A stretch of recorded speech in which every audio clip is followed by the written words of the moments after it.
Ти си тук. Дойде. Няма и 2 минути, откакто пристигна. Млад си. Изглеждаш силен и решителен. Може би ти си човекът, който ни трябва. Ти може да си нашият спасител. Нищо в живота не идва лесно.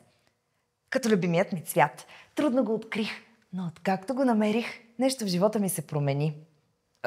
Теб дори не съм те и търсила. Аз само си пожелах жълто. Любимият ми цвят е жълтият, защото много ми се лепи по пръстите. А желанието идва още по-трудно от жълтото.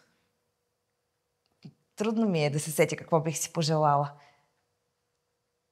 Бих си пожелала да мога да летя като птица, да се рея над къщите и дърветата, да плавам из въздуха и той да ме отнесе далеч.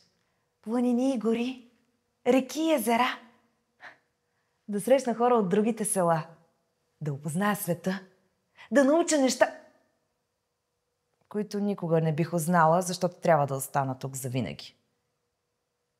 Аз знам, че тук се е случило нещо, което ми пречи да знам всичко случило се тогава.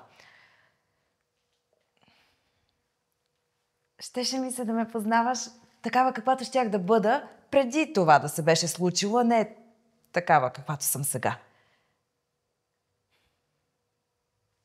Ако можех да разбера какво е да те обичам само за един ден, бих издържала поне още 100 години живот в проклятие. Ти си учителят, който ще го промени. Но аз дали ще разбера любовта и без проклятието? Аз дори не знам колко е 1+1. Ти постоянно ме питаш и знаеш отговора, не искаш да ми го кажеш. Постоянно ми задаваш тези въпроси и се ядосваш, че съм невежа.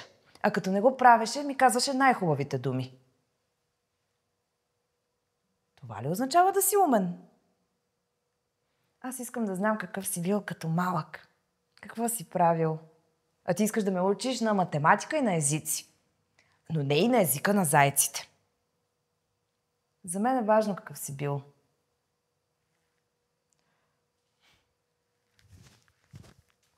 Може да не си бил толкова умен.